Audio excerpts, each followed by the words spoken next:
Welcome to The Explainer. All right, today we are diving into something pretty different. It's a document that outlines a whole new political narrative for America, something called the Regenerative Party. So the document kicks off with a feeling I think we all know too well. This idea that America is just caught in this endless, vicious cycle of division. In fact, it makes the pretty bold claim that we're more divided right now than at any point since the Civil War. Oh, wow. That's a heavy way to start, and it really sets the stage for a deep dive into what exactly went wrong.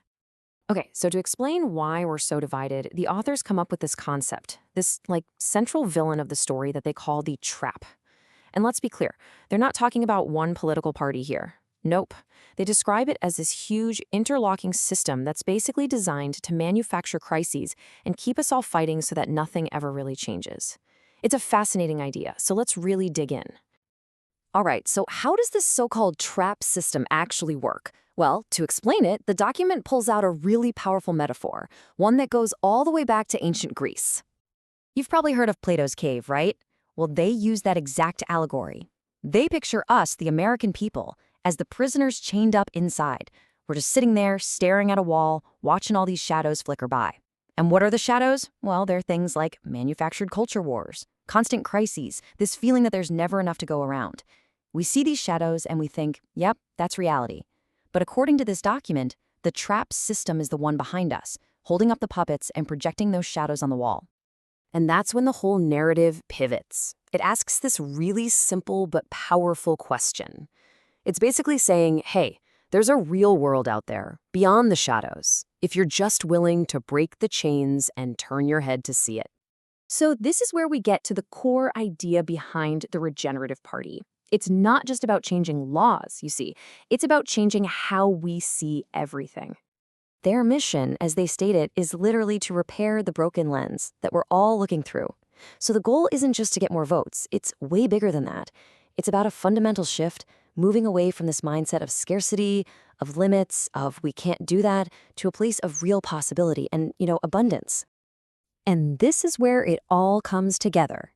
If the problem is what they call the trap, then it only makes sense that the solution has its own name, right? They call it the trip. So let's look at how they frame this. The whole thing is built around this central contrast, this battle between the trap and the trip. It's actually a pretty clever way to lay out their argument. And here it is, laid out plain and simple. You've got the problem, the trap, which they define as this system of control for the few. And then you have the solution, the trip, a system they say is designed for a just, prosperous, and sustainable society for everyone. Okay, now this is where they get really clever with the whole acronym thing. Check this out. For every broken part of the system they identify, they create an acronym for it. But then they create a new, positive meaning for that same acronym. So VOTE goes from meaning voter obstruction to voter-owned intransparent elections. TRAP for taxes becomes TRIP.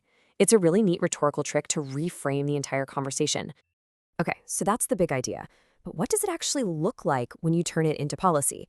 Well, the document boils it all down to 5 key principles that guide everything. And here they are. These are the 5 pillars of their platform. You've got big picture stuff like systems thinking and ecological restoration, and then more specific ideas like participatory democracy and regenerative economics. But there's one on this list that's a real game changer for how they approach everything else, and that's monetary sovereignty. All right, let's talk about this one because it is absolutely central to their whole platform.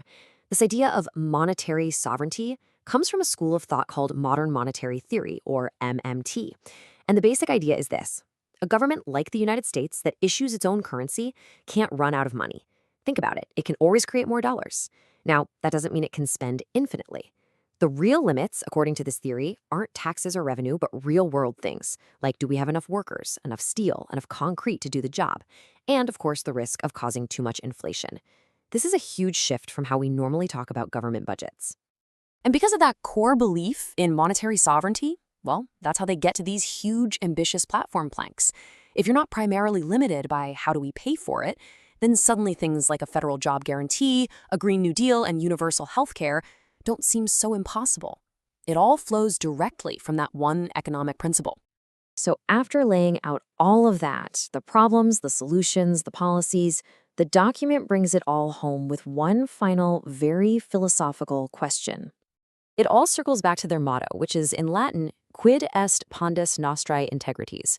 It means, what is the weight of our integrity? And they don't give you an answer. They leave you with that question.